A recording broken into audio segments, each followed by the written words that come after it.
Bismillahirrahmanirrahim. Assalamualaikum warahmatullahi wabarakatuh. Alhamdulillahirabbil alamin. Wassalatu wassalamu ala asrofil anbiya'i wal mursalin wa ala alihi wa ashabihi ajma'in, amma ba'du.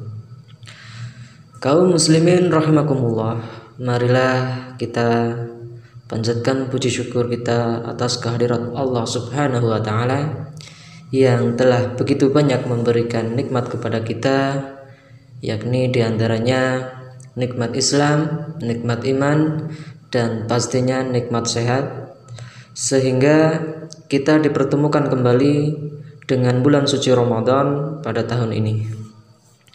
Sholawat serta salam semoga senantiasa tercurah kepada junjungan kita Nabiullah Nabi Agung Muhammad Sallallahu Alaihi Wasallam yang selalu kita nantikan syafaatnya di yaumul akhir nanti.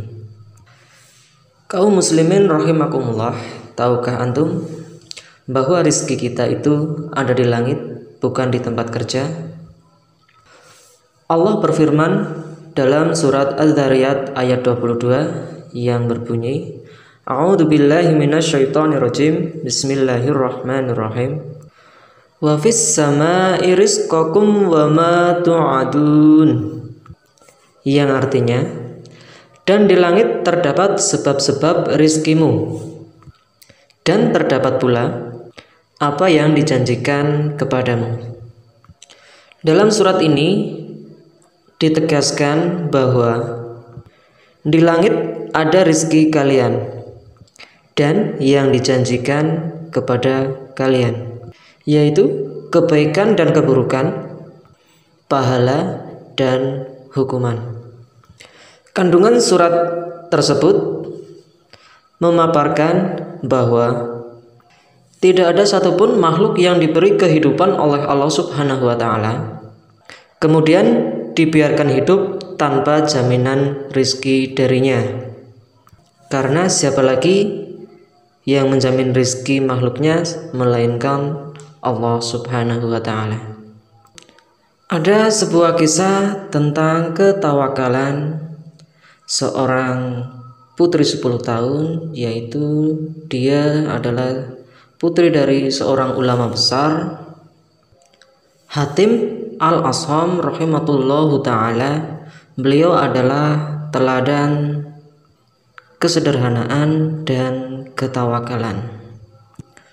Pada suatu hari, beliau berkata kepada istri dan 9 putrinya bahwa dia akan pergi menuntut ilmu. Akan tetapi, istri dan putri-putrinya itu mereka semua keberatan karena mereka takut kalau mereka nanti siapa yang akan memberi makan.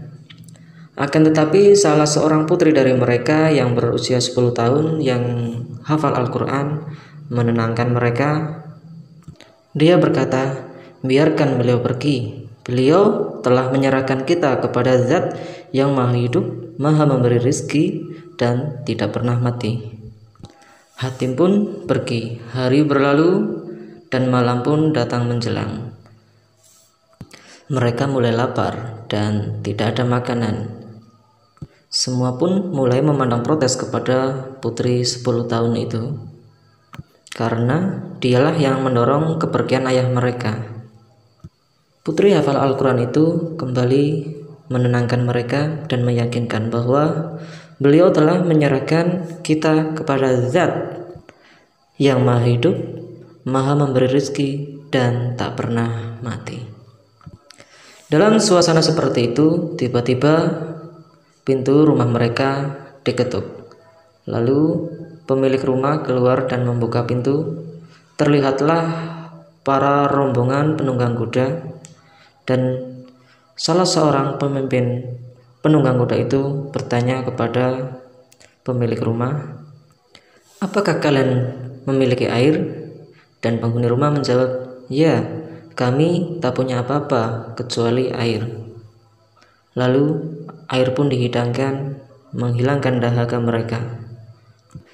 Pemimpin penunggang kuda itu pun bertanya, rumah siapakah ini? Penghuni rumah menjawab, Hatim Al-Asham. Penunggang kuda itu pun terkejut. Hatim, seorang ulama besar kaum muslimin. Lalu penunggang kuda itu pun mengeluarkan kantong yang berisi sebuah uang dan dilemparkannya ke dalam rumah.